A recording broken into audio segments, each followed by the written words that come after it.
I speak to you today with feelings of profound sorrow. Throughout her life, Her Majesty the Queen, my beloved mother, was an inspiration, an example to me and to all my family.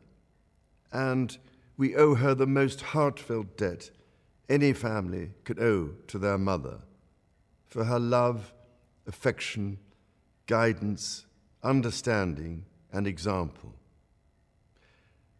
Queen Elizabeth was a life well lived, a promise with destiny kept, and she is mourned most deeply in her passing.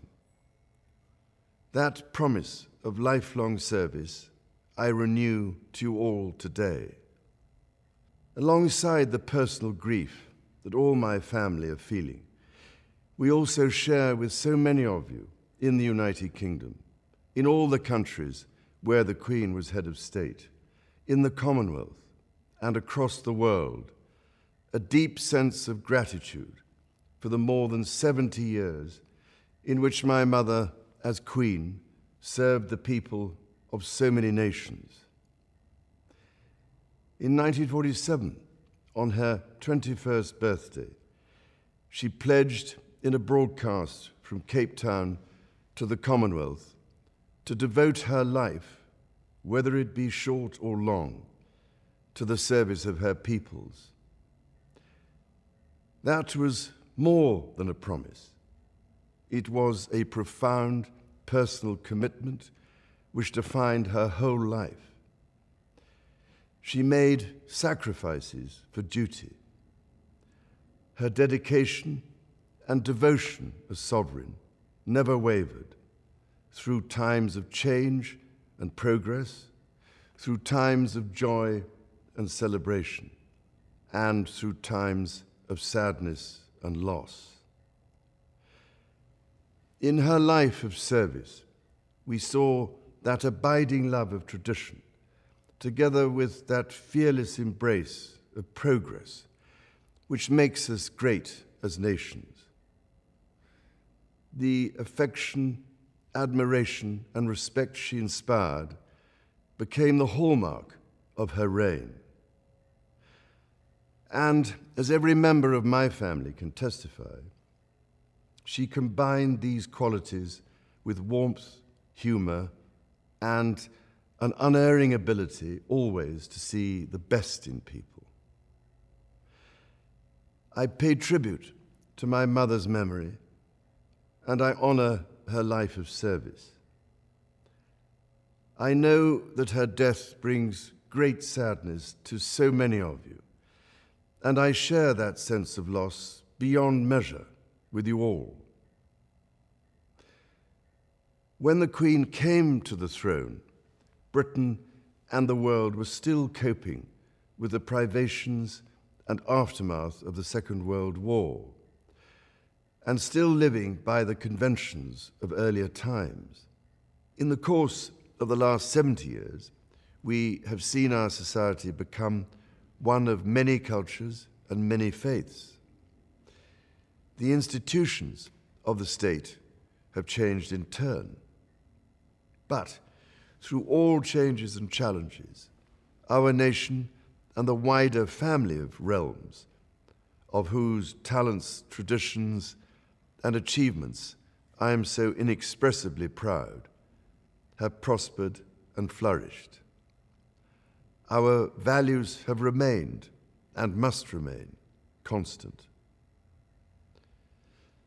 The role and the duties of monarchy also remain, as does the sovereign's particular relationship and responsibility towards the Church of England, the church in which my own faith is so deeply rooted.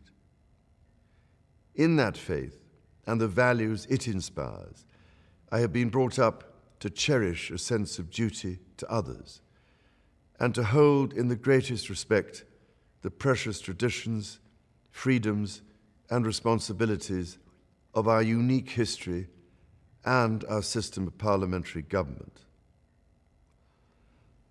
As the Queen herself did with such unswerving devotion, I too now solemnly pledge myself throughout the remaining time God grants me, to uphold the constitutional principles at the heart of our nation. And wherever you may live in the United Kingdom, or in the realms and territories across the world, and whatever may be your background or beliefs, I shall endeavor to serve you with loyalty, respect, and love, as I have throughout my life. My life will, of course, change as I take up my new responsibilities.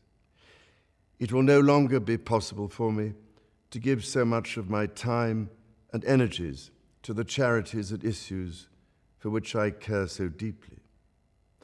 But I know this important work will go on in the trusted hands of others.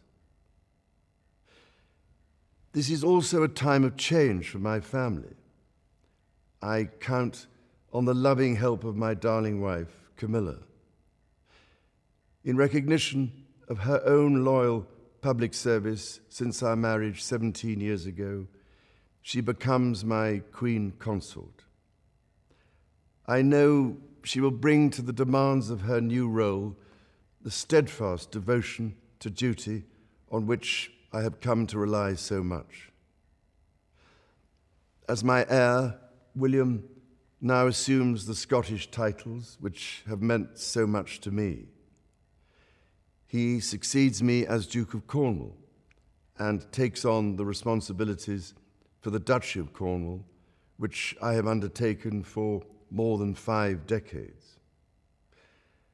Today, I am proud to create him Prince of Wales, Tywysog Cymru, the country whose title I've been so greatly privileged to bear during so much of my life and duty.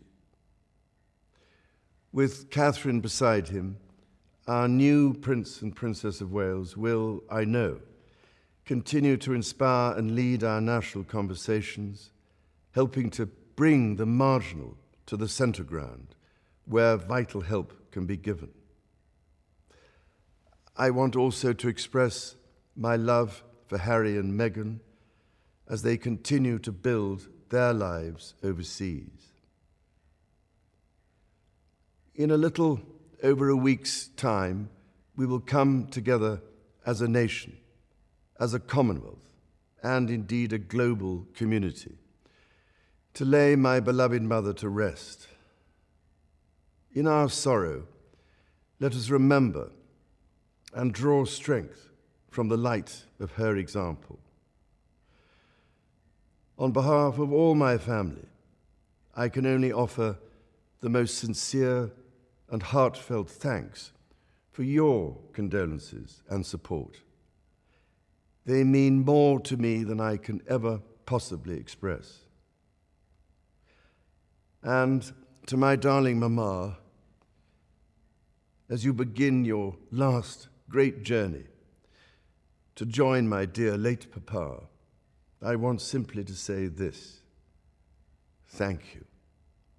Thank you for your love and devotion to our family and to the family of nations you have served so diligently all these years.